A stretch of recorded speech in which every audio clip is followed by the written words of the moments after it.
Tapi jangan pernah berpikir kalau apa artinya sholat kalau kita masih melakukan kemungkaran, itu salah besar. Sholat itu wajib, dengan Anda sholat itu sudah mengurangi kemungkaran Anda, karena Anda tidak melawan ketentuan Allah Ta'ala. Kayak kita orang Indonesia, meskipun kita koruptor, mau jadi KTP Indonesia sudah bagus, kita mau jadi warga Indonesia, meskipun setelah itu kita korupsi dan salah, tapi lumayan mau jadi warga apa? Indonesia. Orang mau sholat artinya dia menstatuskan diri sebagai hamba Allah, teken kontrak, kalau saya ini hambamu ya Allah, anta robbi, iya kana butuh, iya kana stain.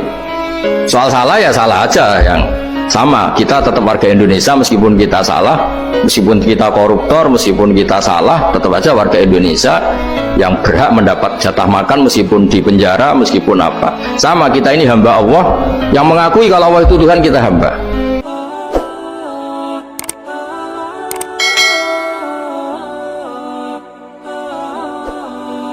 Jadi kalau Anda sholat kok masih sering salah, dan saya yakin semua orang juga gitu, kalau nggak nabi, nggak wali itu ada ya kesalahan-kesalahan yang tidak fatal-fatal banget, karena ada kebaikan yang Anda lakukan, yaitu ketika Anda dipanggil, Anda istijabah, Anda mengiyakan dengan menghadap, ya, itu sudah bagus. Nah, setelah menghadap ternyata disuruh apa itu tidak nurut, disuruh apa nggak nurut, itu satu kesalahan yang tidak mengganggu poin pertama tadi, Anda menghadap. Sehingga banyak cerita di hadis-hadis, ada sahabat yang zaman itu tidak soleh-soleh banget. Zaman itu ketika Nabi, saya ini mau sholat ya Rasulullah, tapi jangan diminta berhenti dari begini-begini. Beliau menyebutkan sekian kemungkaran sahabat tadi. Nabi komentarnya itu sayan hahumayakul. Nanti kalau sering sholat lama-lama ya enggak begitu itu. Nah, ini kelirunya kita sebagai manusia. Lama-lama juga baik, itu kita kira itu terus harus sekarang gitu loh. Nah, itu keliru, harus sekarang itu keliru. Bisa saja kita ini setiap sholat pasti sudah ditulis Allah nanti itu mati baik. Delala nanti habis asar sebelum kita maksiat sudah mati, habis sisa sebelum kita maksiat lagi sudah mati. Jadi barokahnya sholat itu ada waktu yang potensi ya, potensi sholat itu akhir kenangan kita, sholat itu identitas kita, sholat itu status kita. Nah, karena kita sholat itu pakai niat, niat itu komitmen. Sementara kalau Anda maksiat itu tidak pakai niat, karena zallah. Zallah itu ya ada niat maksiat, tahu-tahu mungkin di bis ketemu orang cantik, terus agak jelalatan, tapi kan tidak niat. Tapi kalau sampai sholat kan datang ke masjid, bayangkan diimami ini, nanti kamu takbir, nanti kamu baca ini, baca ini. Jadi benar-benar komitmen, itu status kita. Kata Said Zabidi disebut mautinuhu wa haqiqatuh. Baiknya umat Islam itu kalau taat itu mautinu, itu alamat resminya, itu statusnya, kata Said Zabidi. Tapi kalau dia maksiat itu zallah, zallah itu kepleset. Jadi tidak pernah jadi status kita. Semoga semua maksiat kita ini tidak status, tapi zallah.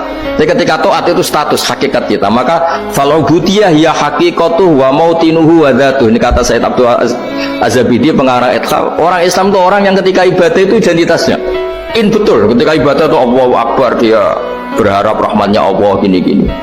Nah, ketika salah dia zallah. Dia ngantor ya ada niat korupsi, dia ingin memenai negara ini, dia nyai juga agak ingin macam-macam ini. Ya, tapi karena manusia terus ada zallah-zallah. Nah, semoga semua kesalahan kita ini zallah. Zallah itu ya cara Jawa kepleset, tidak mental, dan semua kebaikan kita ini mental, yaitu kebaikan yang jadi tempat kita, identitas kita, haqiqatuh wa mautinuh wa dzatuh. Tapi jangan pernah berpikir kalau apa artinya sholat kalau kita masih melakukan kemungkaran, itu salah besar. Sholat itu wajib, dengan Anda sholat itu sudah mengurangi kemungkaran Anda, karena Anda tidak melawan ketentuan Allah Ta'ala. Kayak kita orang Indonesia, meskipun kita koruptor, mau jadi KTP Indonesia sudah bagus, kita mau jadi warga Indonesia, meskipun setelah itu kita korupsi dan salah, tapi lumayan mau jadi warga apa? Indonesia. Orang mau sholat artinya dia menstatuskan diri sebagai hamba Allah, teken kontrak, kalau saya ini hambamu ya Allah, anta robbi, iya kana butuh, iya kana stain. Soal salah ya salah aja, yang sama, kita tetap warga Indonesia meskipun kita salah, meskipun kita koruptor, meskipun kita salah, tetap aja warga Indonesia yang berhak mendapat jatah makan meskipun di penjara, meskipun apa. Sama, kita ini hamba Allah yang mengakui kalau Allah itu Tuhan, kita hamba.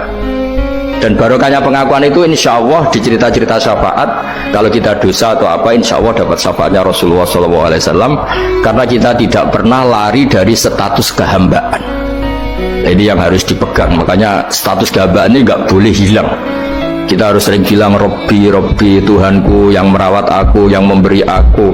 Dengan demikian kita menjaga status kehambaan kita. Dan status hamba ini yang menjadikan orang layak masuk surga, yaitu fadkhuli fi ibadi, kamu harus resmi menjadi hambaku, baru ada perintah wadkhuli jannati. Kalau menjadi hamba aja gak mau, kita punya keangkuhan, punya keinginan yang mulu-mulu, sehingga seakan-akan kita ini Tuhan, nah itu tidak menghamba.